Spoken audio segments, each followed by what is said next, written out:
Good evening, ladies and gentlemen, cons specifics. Thank you for being here. Thank you to the organisers. Thank you to Thomas Westbrook for waking me up this morning in my hotel room after I overslept. And I can't blame it on the jet lag because it's only 2 hours away from the United Kingdom. Originally, when I came to this conference, when I was invited to the conference, I was invited to speak on the issue of meta-ethics more broadly. And it was only after that that I emailed Amir and asked if I would be able to talk about veganism instead. And he messaged back and said, you know, I'm not so sure. Veganism is quite an explosive topic over here.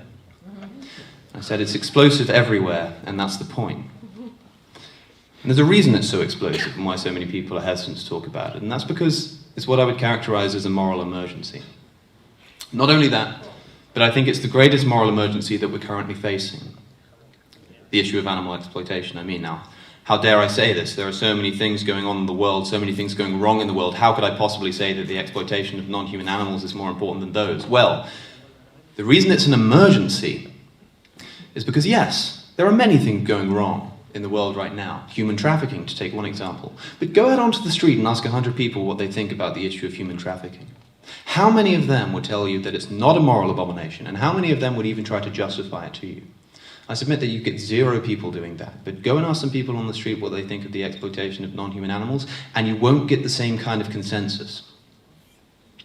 The crux of the point that I want to convince you of today, or help to elucidate, perhaps if you already believe, is that non-human animals are members of our moral community and deserve to be treated as such, whether we like it or not. Now, I need to begin by covering some misconceptions about what it means to refuse to partake in the exploitation of animals. And by that, I mean us as vegans. We don't eat them, we don't use them for entertainment, and we don't purchase clothing that comes from their products. Does this mean, for example, that we think that animals are worth the same as human beings? It's a pretty bold claim if we do, but fortunately it's not one we have to make. Instead, we think that these animals and their suffering is not worth what it is that we're exploiting them for. You don't have to think that a pig has the same value as a human being in order to be against killing that pig because they taste nice. You just have to think that that pig's life and its suffering is not worth as much as the human taste buds. That's the distinction that we need to be making. Also, it's not the case that being a vegan totally eliminates being responsible for the death of animals. When we grow crops in order to feed the diet that someone like myself would eat, we need to destroy habitats, we need to destroy wildlife in order to grow the crops. That's part of farming. What we're trying to eliminate is unnecessary suffering and cruelty. And as far as factory farming is concerned, it may as well be the definition of cruelty if you needed to explain what it meant to somebody who had no conception of the concept. Now, I don't make an argument from base moral principles. I don't give you a meta-ethical foundation and build up from that and tell you why you should care about animals. Instead, I make an argument from consistency. I take things that I think you would already believe and just see if the logic that you use to justify those beliefs also applies to non-human animals. I would submit that most people in this room already care about animals. Okay? I'm pretty sure you'd wince if I took a dog on stage, turned it upside down and split its throat, and watched it bleed out and made you watch it too. You probably wouldn't be all too comfortable. A pig is just as intelligent and just as aware as a dog is. All our evidence suggests that this is the case. But not only are we allowing it to happen in front of us, not only do we just not intervene when we see that death occurring, in fact, we funnel money into the industries that are causing it to happen. This is a uniquely economic moral emergency. Racism doesn't go away when you stop paying for it. But the exploitation of animals for food and entertainment and clothing disappears the moment that we stop paying for it to continue. I'd like to start as Peter Singer starts in his seminal Animal Liberation, which if you haven't read, I think should be mandatory reading for anybody who wants to take themselves seriously as an ethical human being. I read it far too late in my life, and I've been meaning to do it for a long time, and I put it off for a very long time, knowing that it would have the effect that it did, which is that it started me on my path to boycotting the exploitation of animals. I'd like to start as he does, in considering what is the moral principle underlying our approach to the equality between human beings, right? we think about equal rights and human rights, and we apply them consistently across human beings. And the reason that we have a conception of human rights is because we recognize that somebody's moral value should not be dependent on morally irrelevant concepts like race and gender and sexuality and religion. So what is it that gives us that? Is our equal treatment of human beings due to an equality within the human beings? Well, of course not. Human beings aren't equal, they're not the same. We all have different skin colors and cultures and proportions and eye shapes and all sorts of things, right? But to be anti-racist isn't to deny that these differences exist. To be anti-racist is to say that we recognize these differences, but we recognize that they're not morally relevant differences. We don't have to deny that a pig or a cow is totally different from a human being in many, many important ways. But in every way that these animals do resemble us, in their ability to feel pain, in their care for their children, in their sociability, these are the morally relevant characteristics which we use to ascribe moral value to human beings too. Just as the anti-racist recognizes the difference between the races but says that it doesn't make any moral difference to the way that we should consider them in our ethical framework, so does the refusal to exploit animals entail recognizing the differences that we share with these animals, but only taking them into account when they're actually morally relevant. On race, for example, we recognize that it's not a difference in traits that gives these people of different races the same ethical consideration. Thomas Jefferson, who of course is the man who first tried to get an abolition of slavery enshrined into the Declaration of Independence in its first draft, once responded to a man who'd written a book around the time in the 18th century about the intellectual and artistic achievements of black people. Right? There was a book written to combat racism, which said, look at the achievements and the contributions that these people have made. And Jefferson responded as follows, and I'll quote, "Be assured that no person living wishes more sincerely than I do to see a complete refutation of the doubts that I myself have entertained and expressed on the grade of understanding allotted to them by nature." Right? Nobody more than Thomas Jefferson wanted to see it proved that these intellectual achievements could be made by black people. But this is what he says next. But whatever be their degree of talent is no measure of their rights. Because Sir Isaac Newton was superior to others in understanding, he was not therefore lord or the property of persons of others. Right? Who cares if they're artistic and making contributions and intelligent? Who cares? That's not why we value them morally. And in fact, if it were, then we'd have a pretty repugnant conclusion. Okay? If you find the trait that you think it is that differentiates a human being from a non-human animal, that justifies the difference in treatment, the logic would have to work as such. You would have to find the trait, the characteristic that those non-human animals don't have, that if a human being were to also not have, we treat that human being like we treat the animal. So let's say that the reason why we justify torturing pigs is because they don't have a similar sense of self-awareness that we do. Okay, if that's your reason, then let's apply it consistently. Take a human being and take away their self-awareness, but they can still feel pain. Take a severely disabled child who just doesn't have the self-awareness or has the same level of self-awareness as a pig. Are you okay with torturing them? I would submit not. I mean, maybe you do. But whichever you choose, you're either left with this repugnant conclusion that we should carelessly torture the disabled or the elderly or the most vulnerable of our society, or if you go the other way, you're left with the inconvenient conclusion that animal exploitation has to end now as a matter of principle, just as racism does, just as sexism does, just as ableism does, too. You don't need to see them as equal. That's the point that I'm trying to first get across to you. It's not about pigs versus humans, it's about pigs versus human taste buds. And no serious moral analysis can really think that those are even comparable. And not only this, also, the scientific community is clear. The contribution to global warming by the animal and agricultural industry far exceeds our transportation industries put together. Fully one half of the 79,000 tons of ocean plastic in the Great Pacific Garbage Patch is made up of fishing nets. A half of all of the plastic is fishing nets.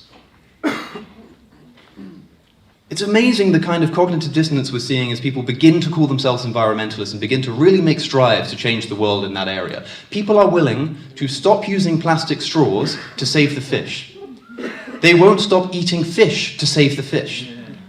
It's absolutely absurd. If you call yourself an environmentalist, this should be at the top of your list of things that you care about. So why is it not for so many people? That's a question that we'll have to ask ourselves, and we'll have to ask those activists who make those claims. Not only environment, but also health. I mean, we all know that the science is beginning to show that not only is a vegan diet as healthy or as practicable as a non-vegan diet, but in many ways it benefits us too. Cancer Research UK recently published that it doesn't matter how much red meat you're eating, it will always be beneficial to eat less to reduce your risk of cancer. But here's the thing, right, and I mention these because they're important, but even if there were no environmental benefit to veganism, even if there were no health benefits, so long as it is healthy, which I assure you it is, there is already a moral imperative to go vegan. Right? When I found out about the environmental impact of veganism, when I found out that the single best thing you can do as an individual to help the planet is to stop eating animals and their products, I thought, great, this is really useful. But all it did was over-determine the fact that we have a moral imperative to stop exploiting these animals. There was enough there already to justify stopping that kind of behavior. Now, John Rawls, a political philosopher in the United States who Bill Clinton once described as the most important political philosopher of the 20th century, who I'm sure many of you will be familiar with, recognized that justice, if it's worthy of the name, has to be blind. If it's not blind, then it's not justice. And he realized that any reasonable person from behind a veil of ignorance who didn't know who they were going to be when they entered this planet, where they were going to live, what their conditions were going to be, would design a world, or want to design a world, that caters for those who suffer in our society as a matter of justice, as a matter of principle. And where is there more suffering and more excuses for its continuation than in the factory farms that populate our nations, like a stain on this earth? Chicks, baby chicks, at the moment of birth, put on a conveyor belt and thrown into a blender alive, simply because of the fact that they're male and they won't produce eggs for us to buy. Okay, not gassed. You think of the most cruel way that these animals could be put to death. Maybe you think they gas them or chop off their heads or something like that. No, they're thrown into a blender. Who knows how many rotations of the blades it takes to actually finally kill them? I hope it's not too many. Mothers forcibly impregnate and having their calves taken away from them, which brings the same kind of psychological distress that it would if you did it to a human. Living beings castrated by wrapping an elastic band around the testicles, waiting for the blood supply to cut off and the organ to decay. And if it doesn't fall off, then it's scraped off. Oceans ruined by the fishing industry and the useless waste of scraping the seabed without any prevention or even attempted prevention of collateral damage. Global warming catalyzed by the emissions of farm animals, chickens with osteoporosis from the lack of calcium due to the unnatural number of eggs that they're laying. Pigs having their tails cut off at birth. Why? Why might they do that? Doesn't seem to make any economic sense. Why might they cut off the tails of a pig? Well, I'll tell you, it's common practice to prevent them from cannibalizing each other when they're older, because they go insane due to the fact that these intelligent creatures are being kept in the most egregious conditions imaginable. And I'll remind you, ladies and gentlemen, all you have to do to end all of this, all that you have to do to end this intolerable misery, this unimaginable cruelty, this inexcusable contribution to moral, health, and environmental catastrophe, is choose something else on the menu. Right, that's it. Okay, choose a cotton jumper instead of a wool one. Choose empathy instead of cruel ignorance. It's not a difficult decision to make. I made that decision for myself the better part of a year ago, and I will never again allow my culinary convenience to balance upon the corpses of innocent members of our moral community whose eyes I never had to look into, but saw more pain than I will ever even be capable of imagining, so that I could eat a pizza topping. Clearly, I will never be able to make up for the suffering that I've caused with my previous dietary choices. But that doesn't mean things have to continue this way. If you refuse to partake in the exploitation of non-human animals, your stomach, your fridge, your mind, and your ethics will have never felt cleaner. If you turn down the offer of milk in your coffee and aren't afraid to say why, then your moral courage will betray a level of empathy far exceeding most of those around you, but exactly in line with what those beings that we share this planet with deserve. If you recognize your place in this world not as the unrestricted owner of animals, but an animal yourself, whose will to live and avoid suffering is mirrored in those who populate the factory farms, you'll have no choice but to stop eating them and their products. Not because you begrudgingly feel that you have to in order to accord with your rational moral system, but because if you spend even a moment thinking about this seriously, you'll want to, and you'll be a better person for it. As Darwin movingly observes at the end of The Origin of Species, there is grandeur in this view of life, recognizing our position in the animal kingdom and where and how that should prescribe us to treat other animals too. Don't consider it a problematic hurdle and a struggle to overcome, but the opportunity to be part of the greatest social justice movement that the world has ever known.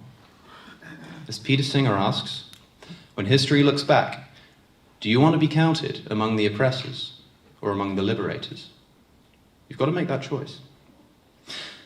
I speak a lot about justice and liberty and things like this, and I used to say in my videos and in my talks, for instance, that I oppose the oppression of ethnic and sexual minorities, of women, of atheists and political dissidents. Right?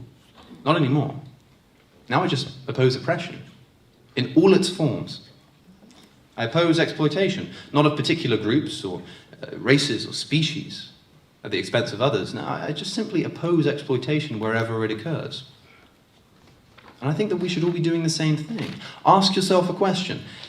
If these animals that we kept in factory farms, that we keep in factory farms, could talk, do you think you'd go vegan? I'm sure, ladies and gentlemen, they could talk you into it. Seems reasonable to suggest, but here's the catch. They do talk. Right? Not in the language of English, like me, but in the language of terror. Okay, I don't need to play you the audio from factory farms. You already know how visceral the screams of these animals are. And as our previous speaker pointed out when talking about low frequencies, even if you can't hear them yourself, it doesn't mean that we shouldn't be able to feel them. And you should feel them when you know that that's what's going on. The way that these beings express their intangible suffering is necessarily undignified, but it betrays within them a level of dignity, the kind of dignity that's deserving of our moral consideration as a baseline of our ethical conduct, not some unrealistic logical extension of it.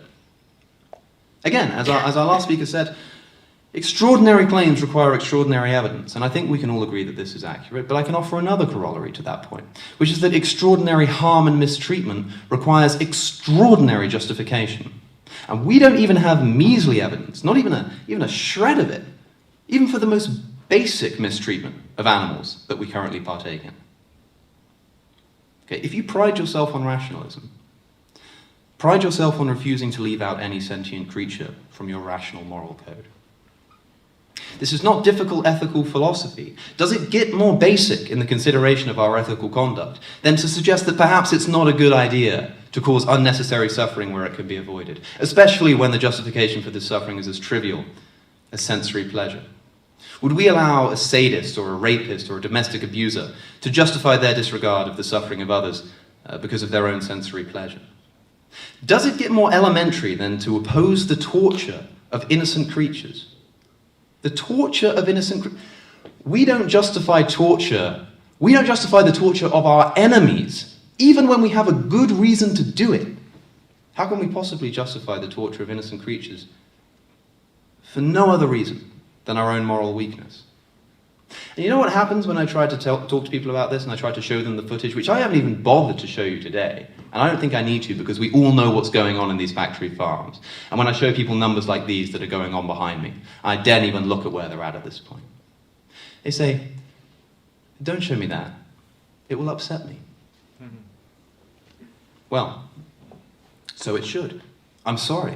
People claim that I'm proselytizing. They say, you're the kind of guy that hates proselytizing. You're always telling these religious people off for going around and preaching and proselytizing. No, I've never had a problem with proselytizing. My problem with the religious isn't that they're proselytizing. My problem is that they're wrong. If they were right, if I thought you were going to hell, then of course I would be doing everything that I possibly could to stop you from being destined in that direction. And so you can ask all you like, how dare I force my views on you? Well, it's a good question, but how about this? I'll cut you a deal, okay? I'll stop shoving these inconvenient, let's say, moral considerations down your throat when you stop shoving the tortured corpses of the innocent down the same hole. Right? I'll stop caging you into difficult conversations when you stop paying for people to cage innocent beings into factory farms. I will stop preaching, in other words, ladies and gentlemen, about the torture of animals when the torture ceases to exist. I'm sorry if you don't like it, I truly am, but you're really going to have to get used to it, okay? I won't stop making people aware of what's going on, and I won't pretend like your convenience is a legitimate excuse for this moral crisis. I will ruin the party every time until I have to stop, either because I'm dead or incapacitated, or because this party is finally over. And if this party of inhumanity and moral abhorrence is still going on when I leave this planet, then I'll feel like I've done it a disservice. As if I haven't already done it enough of a disservice by spending 20 years of my life here, contributing to the most ethically obvious moral atrocity currently in operation. In many ways, it's my shame and embarrassment from that time of my life that motivates me to deliver addresses like these. It's like looking for some kind of way that I can justify forgiving myself, because God knows that if those animals that I was responsible for torturing and killing had the opportunity, they sure as hell wouldn't forgive me, and I wouldn't blame them. But I don't blame you either. Okay, let me be clear about this. If you do contribute to this unnecessary industry, then I hate what you're doing. But I don't hate you. And I promise I'm not just saying that because I'm sure I'll probably have to sit at a dinner table with some of you after this. It's nothing to do with that. In fact, I think highly enough of you to suggest that you can do better. All right? You have the capacity to reach the moral standard that your intelligence prescribes. You have the potential here to be a moral example, every one of whom makes it slightly easier for the next person to follow in their footsteps. Just ask yourself, on what other moral issue would you permit the same excuses that we allow on the issue of animal rights? Taste, pleasure, and convenience, and societal disruption. On what other issues would we allow these kinds of responses to even be taken seriously? This isn't some kind of philosophical fancy or fun exercise in argumentation. This is the single greatest moral emergency of our time. Rid yourself of the superstition of human exceptionalism, of the myth of justified torture. Future generations will define you morally by which side of this issue you were on. Our current disregard for even being willing to consider the interests of non-human animals makes a mockery of any person who claims to be a lover of animals and any religion which claims to be their stewards. Looking at these numbers, the sheer numbers involved, it shouldn't take this many animals dying to make you take it seriously. But hopefully it will awaken some kind of empathetic faculty within those who haven't had it awakened already. These animals, these chicks and pigs and cows and fish, old and young, male and female, these animals are dying and suffering now, right now, as we speak, in this auditorium. And for what? Because they taste nice.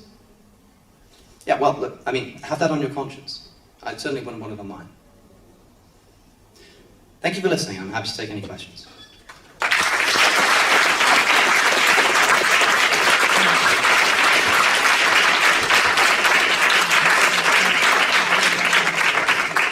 If we have time for any questions, I'd love to take some. If that's... Say again? A vegan is kind of religion, because you believe in something that and you don't want to see the other sides. For example, how many Earths will need to feed 10 billion people only vegetarian? Yeah, I'll tell you how many we need. We need one. right? We are already growing enough crops to feed the world 3 times over, but you know where those crops go? We feed them to livestock, right? We grow crops in the poorest areas of the world where they need food, where they're impoverished and can't afford to eat. And we take the crops from them and we feed them to cows so that we can eat the cows, right? This is the kind of moral absurdity that's required by this industry. And you're right, like there are serious environmental problems with veganism, and serious problems in terms of like making sure that we have enough resources and whatnot. But if you care about the planet that we have, if you care about the effect of soy farming on the planet, for instance, things like this, you have to recognize that the vast majority of these things are being done already to feed the cows and to feed the chicken. That's where it goes. We've got enough. As Philip Woolen once said, we have enough on this planet to suit everybody's need, but not everybody's greed. The Brazil's force is especially for soy. Yeah, and where does most of that soy go? It gets turned into pellets and fed to cows. To Europe, because the Europeans don't want American soy with GM. No, Yeah. 80% goes to animals. That's right. It's going to animals. Because listen, I agree with you. I totally agree with you. This is a massive problem. And I want to cut this down as much as possible. And the way to cut it down is to stop fueling it into the agricultural industry. It's as simple as that. One last question. Sure, down the front, yeah. So you're vegan and it's based on ethics, not on, let's say, disgust. Yeah. As my wife is, she's just disgusted by me. How about lab-grown hamburgers? They take a sample without killing any animal, and they grow a hamburger out of it. Yeah. When they finally get around to manage the taste, because it doesn't taste as good, No. and the price, would you be eating it? Yeah, of course. Well, this is so. For anyone who couldn't hear the questioner asked about lab-grown meat. We have to. This is where we have to be very careful to define what we're talking about when we speak about veganism. Veganism is not just the abstention from eating animal products, right? If that were the case, then someone who's in a coma would be a vegan. Veganism is a boycott. It's a refusal to take part in an industry that exploits animals, right? It's not about the end product of the meat. Like eating roadkill probably isn't really a problem. It's about the treatment while they're alive. So if there's no suffering involved in the production of the meat, then that's no problem. Like you say, your wife, if she's disgusted by it, then it's your prerogative. You can choose whether or not to eat. And this is the key point. This is the point that's often made against vegans. They say, look, let me eat what I want to eat. You eat. It's personal choice what you want to eat. It's like, yeah, live and let live only works if you are really letting live. So in the case of lab-grown meat, I can take it or leave it. I don't really mind.